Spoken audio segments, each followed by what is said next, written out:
എന്തുകൊണ്ട് പേര് പറയുന്നില്ല? എന്തുകൊണ്ട് പെർപെട്രേറ്റേഴ്സിന്റെ പേര് പറയുന്നില്ല? അല്ലെങ്കിൽ സർവൈവേഴ്സിന്റെ പേര് പറയുന്നില്ല? ഇതിനു മുമ്പേ എ ഏത് പെർപെട്രേറ്ററിന്റെ പേര് ഒരു സർവൈവർ പറഞ്ഞിട്ടാണ് ഇവിടെ നീതി ലഭിച്ചിട്ടുള്ളത്?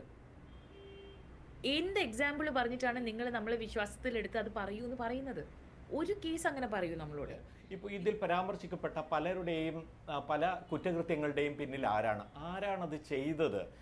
ഇപ്പോൾ ആരാണ് നടി താമസിക്കുന്ന റൂമിൻ്റെ വാതിലിൽ മുട്ടിയത്? അല്ലെങ്കിൽ ആരാണ് ഒരു ഒരു ആലിംഗനത്തിൻ്റെ സീൻ 17 തവണ റിപ്പീറ്റ് ചെയ്ത് എടുപ്പിച്ചത്? ഇങ്ങനെയൊക്കെയുള്ള കാര്യങ്ങൾ, ടേക്കുകൾ എടുപ്പിച്ചത്, ഇങ്ങനെയുള്ള കാര്യങ്ങൾ പുറത്തു വരണമെന്ന് കാരായ മനുഷ്യർ ആഗ്രഹിക്കുന്നുണ്ടാകാം. ആ ആഗ്രഹത്തിൽ ഒരു ന്യായമുണ്ട് എന്ന് WCC കരുതുന്നുണ്ടോ? പാർവതി കരുതുന്നുണ്ടോ?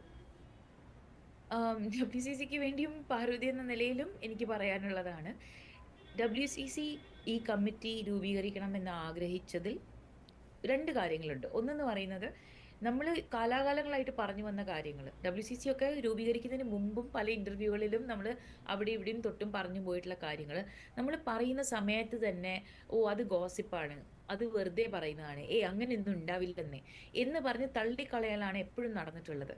അപ്പം നമ്മളെല്ലാവരും ഇതിൽ ഡെപ്പോസിഷൻ കൊടുത്തിട്ടുള്ള എല്ലാവർക്കും തന്നെ ഭയങ്കരമായിട്ട് അത് അത് അത് സത്യമാണെന്നും അതൊരു ഗവൺമെന്റ് റിപ്പോർട്ടിൽ ശരിവെച്ചും വരുന്ന സമയത്ത് നമുക്ക് കിട്ടുന്ന ഒരു സമാധാനമുണ്ട്. അതായത് നമ്മൾ പറഞ്ഞത് വിശ്വസിക്കുന്നു. അത് നമ്മൾ എപ്പോഴും വിചാരിക്കുന്നതല്ലേ, അതായത് സർവൈവേഴ്സ് എന്ന നിലയിൽ ഏറ്റവും വലിയ ഒരു ഒബ്സ്റ്റക്കിൾ നമ്മൾ തരണം ചെയ്യുന്നത് എവിടെയാണ്? നമ്മൾ ബിലീവ് ചെയ്യുക എന്നുള്ള കാര്യത്തിലാണ്. നമ്മൾ believe, survivors need to be believed for them to heal, for them to find justice. അപ്പം ഹേമ കമ്മിറ്റി റിപ്പോർട്ടിൽ അത് കാണുമ്പോൾ നമുക്ക് എല്ലാവർക്കും ആദ്യം തോന്നുന്നത് എന്താ വെച്ച് കഴിഞ്ഞാൽ, we are finally being believed. അത് ഭയങ്കര വലിയൊരു ആഘാതം തന്നെ നമുക്ക് ഏൽപ്പിച്ച കാര്യമാണ്. വർഷങ്ങളായിട്ട്, എസ്പെഷ്യലി ഈ 4.5 വർഷത്തിൽ നമ്മൾ കടന്നു പോയിട്ടുള്ള അബ്യൂസും ഡിസ്റെസ്പെക്റ്റും നമ്മൾ കേൾക്കാത്ത കാര്യങ്ങളില്ല. സ്ലട്ട് ഷേമിങ്, അതായത് എസ്പെഷ്യലി ലൈവ് ചാനൽസിലൊക്കെ വരുന്ന ആൾക്കാർ വന്ന് പറഞ്ഞു പോവാണ്, ഒരു കൂസലും ഇല്ലാതെ പറഞ്ഞു പോവാണ് കാര്യങ്ങൾ. ഇതൊക്കെ കടന്നു പോയതിന് ശേഷം കമ്മിറ്റി റിപ്പോർട്ടിൽ പറയുകയാണ് ഇവർ പറഞ്ഞത് സത്യം എന്ന് പറയുമ്പോൾ നമുക്ക് we feel like we exist, നമ്മൾ ഉണ്ട് ഇവിടെ എന്നുള്ളതിനൊരു ഒരു സപ്പോർട്ട് തന്നെയാണ്. അതൊന്ന്. രണ്ടാമത്, എന്തുകൊണ്ട് പേര് പറയുന്നില്ല? എന്തുകൊണ്ട് പെർപെട്രേറ്റേഴ്സിന്റെ പേര് പറയുന്നില്ല? അല്ലെങ്കിൽ സർവൈവേഴ്സിന്റെ പേര് പറയുന്നില്ല? ഒരുപക്ഷെ യുനോ ജനത ചോദിക്കുന്ന ഈ ചോദ്യത്തിന് അവരുടെ ഉദ്ദേശം ഒരുപക്ഷെ അത് ന്യായത്തിലേക്ക് എത്തണം, അത് ഒരു ജസ്റ്റിസിലേക്ക് എത്തണം എന്നുള്ള ആഗ്രഹം കാരണമായിരിക്കും. പക്ഷെ ഇത്തരത്തിലുള്ളൊരു അവസ്ഥയിൽ ആ ചോദ്യം ചോദിക്കുന്നത് മിസ്പ്ലേസ്ഡ് ആണെന്ന് എനിക്ക് പറയാൻ താല്പര്യമുണ്ട്.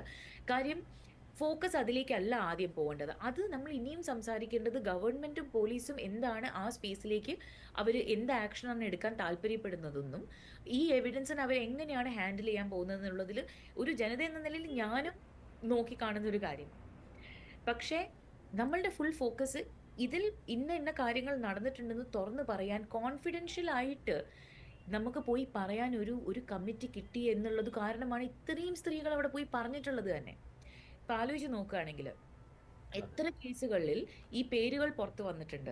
പേരുകൾ പുറത്തു വന്നാൽ ആദ്യം തന്നെ സർവൈവറിന് അഗേൻസ്റ്റ് ഡെഫമേഷൻ കേസ് വരും. പിന്നെ അതിന്റെ പിന്നിൽ നമ്മൾ ഓടണം, അതിന്റെ കാശ് നമ്മൾ ചെലവാക്കണം, ആ സമയത്ത് നമ്മൾ ബില്ലടയ്ക്കണം, ജോലിയും ചെയ്യണം. എന്നാൽ ജോലി ഒട്ടും തരുമില്ല, കാര്യം നമ്മളിപ്പം obviously we are cast out. ഇതിന്റെ ഒക്കെ ഇടയിൽ നമ്മൾ പെർപെട്രേറ്റേഴ്സിന്റെ പേര് എന്തുകൊണ്ട് പറഞ്ഞില്ല എന്ന് പറയുമ്പം എനിക്ക് ജെനുവിൻ ആയിട്ട് ചോദിക്കാനുള്ള കാര്യമാണ്. ഇതിനു മുമ്പേ ഏത് പെർപെട്രേറ്ററിന്റെ പേര് ഒരു സർവൈവർ പറഞ്ഞിട്ടാണ് ഇവിടെ നീതി ലഭിച്ചിട്ടുള്ളത്? എന്ത് എക്സാമ്പിൾ പറഞ്ഞിട്ടാണ് നിങ്ങൾ നമ്മളെ വിശ്വാസത്തിലെടുത്ത് അത് പറയൂ എന്ന് പറയുന്നത്? ഒരു കേസ് അങ്ങനെ പറയൂ നമ്മളോട്. ഇതിനു മുമ്പ് എത്രയോ കേസ് ഇന്ത്യയിൽ തന്നെ വേറെ പല ഏരിയയിൽ നോക്കുകയാണെങ്കിൽ പേര് പറഞ്ഞതിന് ശേഷം ഡെഫമേഷൻ കേസാണ് വന്നിട്ടുള്ളത്. പിന്നെ സർവൈവർ ആണ് എന്നുള്ളതിലുപരി അതിന്റെ പിന്നിൽ ഓടുകയാണ് നമ്മൾ.